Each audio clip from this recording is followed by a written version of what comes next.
Alrighty, improper integrals. In the last video, we were dealing with, things that came down like this, and we were trying to figure out whether this area on some infinite interval, a to infinity, had a finite, area, okay? And we had to integrate it and evaluate the limit and determine whether the limit converged to a specific number or whether it diverged off to infinity. What we're doing on this one is determining whether this area, which of course has an infinite range, whether that sort of area, infinite interval, has a finite area.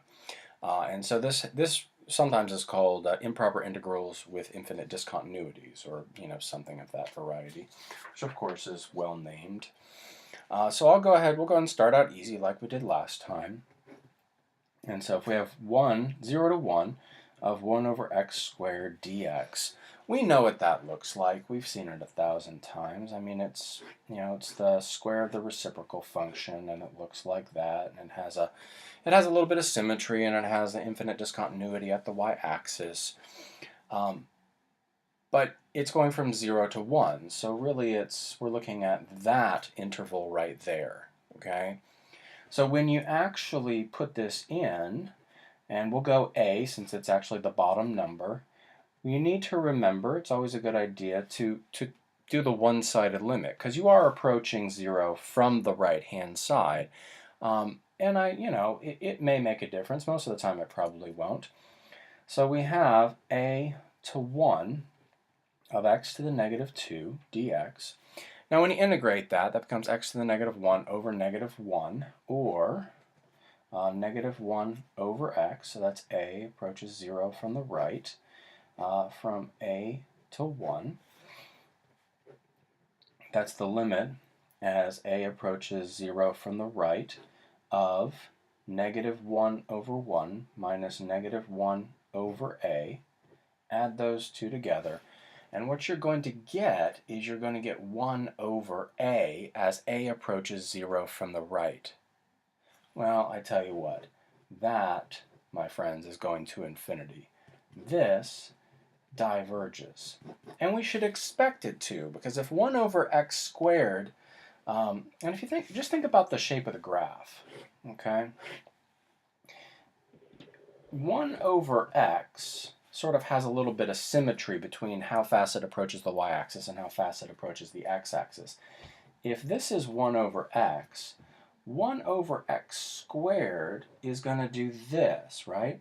It's going to approach the x-axis faster and the y-axis slower. And so if you actually, let me see if I can use a Sharpie for this. If you have something like this, and this is 1 over the square root of x, you're going to have exactly the opposite relationship as it approaches a vertical asymptote, as opposed to it approaching that horizontal asymptote right here, okay? So if I have it going upwards towards here, the 1 over root x is going to have the same relationship with the y-axis that the 1 over x squared had with the x-axis, okay? So the fact that this converges from 1 to infinity but diverges from 0 to 1 should really not be a surprise to us at all once we actually, sit back and reflect on it for a moment. Okay, well, let's get to one that's just a little bit harder. Let's do x natural log x dx from 0 to 1. Now remember, natural log x is going to be sort of the limiting factor in this combination function, because it has an interval, it has a domain, from 0 to infinity, non-inclusive of 0. So that is going to wind up determining the domain for this function. The domain is going to be 0 to infinity. It has an infinite discontinuity right there. Okay? So the question is, what do we do? Well, it should come as no surprise that this is going to wind up being parts. Okay, so let's go ahead and do that. Remember, this is that one in parts where we go against our general rule, and we wind up with using our, not using our u for our polynomial factor, but using it for the natural log x, because we really want to get rid of that. So this winds up being 1/2 x squared natural log x minus 1/2 x dx. So you get 1/2 x squared natural log x minus 1/4 x squared. Okay, so that's sort of the by parts work over here. I wanted to sort of get that out of the way. Now, we know that it has to be the limit as a approaches 0 from the right of the integral a to 1 of x natural log x dx. Sort of portion that off. And therefore the limit, as it goes from 0 from the right, is 1/2 x squared natural log x minus 1/4 x squared from a to 1. Actually, I kind of ran out of room, so let's go ahead and just pull it down here. I recognize that that's going to be the limit as a approaches 0 from the right of, well, let's go ahead and plug in 1, 1/2 1 squared natural log 1 minus 1/4 1 squared minus, and we're going to have 1/2 a squared natural log a minus 1/4 a squared. Well, natural log 1 is 0. Okay, so that's 0. This right here, the 1 squared doesn't matter. That term right there is negative 1/4. Obviously, as a goes to 0, this term is going to 0. The question is, what's happening to that term right there? That's the money term right there. If that term converges, the whole thing converges. If it diverges, the whole thing diverges. So we really have to get after what's going on there. The problem is that is indeterminate. So what we're going to do is we are going to deal with that creatively as a L'Hopital's limit. And I'm going to pop the a squared down into the denominator with a negative exponent, and then I'm just going to take the derivative of the numerator and the derivative of the denominator. Okay, that winds up being 1 over a, and then negative 2 a to the negative 3. And when I simplify that complex fraction, I'm going to get a squared over negative 2. It is very obvious that that goes to 0. So if this term is 0, this term, as I just figured out, is going to 0, and I knew all along that this one was going to 0, I actually have an area of negative 1/4. And so we exhale.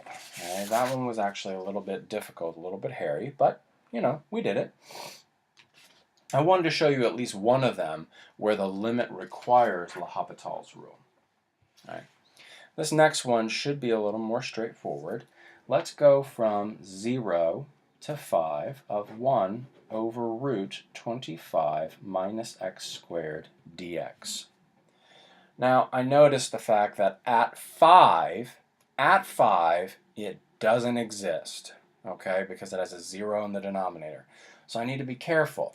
I need to turn that into the limit as b approaches 5 from the, well, it's positive, but it's approaching from the left, so it's from the left-hand side, from the negative side, 0 to b of 1 over root 25 minus x squared dx. You might not like this, but I think we're going to have to do trig sub. Okay, so I want x squared to be equal to 25 sine squared theta, and therefore x is equal to 5 sine theta. My dx is equal to 5 cosine theta d theta, and therefore I have everything that I need, and I'm going to go ahead and change the integral of dx 25 minus x squared into the integral 5 cosine theta d theta, 25 minus 25 sine squared theta. Well, I tell you what, that's going to become 25 cosine squared theta underneath radical, or 5 cosine theta, 5 cosine theta, 5 cosine theta. That just winds up being that, which then integrates into theta, which of course theta is the arcsine of x over 5. So as our little aside has told us, this becomes the limit as b approaches 5 from the left of arcsine x over 5 from 0 to b, or the limit of b as b approaches 5 from the left of arcsine b over 5 minus arcsine of 0. Well, arcsine of 0 is 0. Arcsine of 1 is pi over 2. Okay? Now with the rest of this video, I think what we ought to do is I ought to do a couple of more examples of comparison. Okay? Because that's actually going to kind of roll over when we get to infinite series in I think it's chapter 11 in the Stewart book. Once we get to chapter 11, the Stewart book, this is going to come back. Okay, obviously these are dealing with convergence and divergence of areas that have infinite intervals. When we get to infinite series, we're going to be dealing with the convergence and divergence of infinite sums. So you can see how they're related. Well, let's go ahead and start with 1 to infinity of 2 plus e to the negative x over x dx. Okay, well that's kind of nasty. Okay? Now, what I want to do is I want to either compare it to a divergent integral and state that this one is always larger, because if this one is always larger than a divergent, it diverges. Or I want to compare it to a convergent series and show that it's always smaller. Well, 2 over x is divergent. And this compares 2 plus e to the negative x. Now, it's e to the negative x, but e to the negative x is an exponential and therefore is always positive. So if e to the negative x is always positive, the numerator of this is always greater.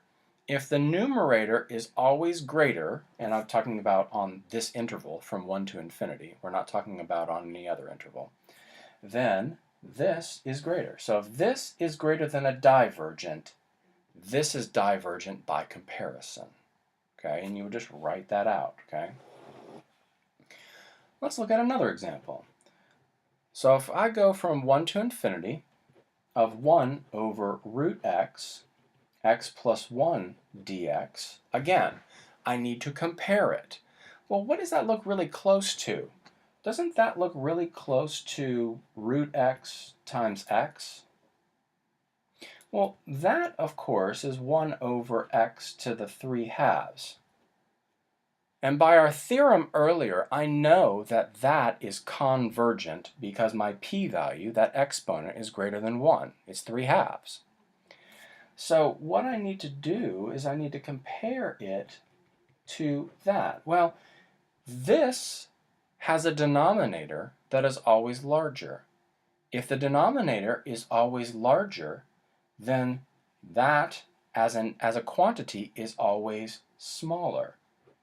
Smaller than a known convergent series makes this convergent by comparison. Okay? Let's do one more, and then I think we'll be done, and then I'll just look forward to any questions that you have when we get together on our Skype session. Root x times natural log x dx.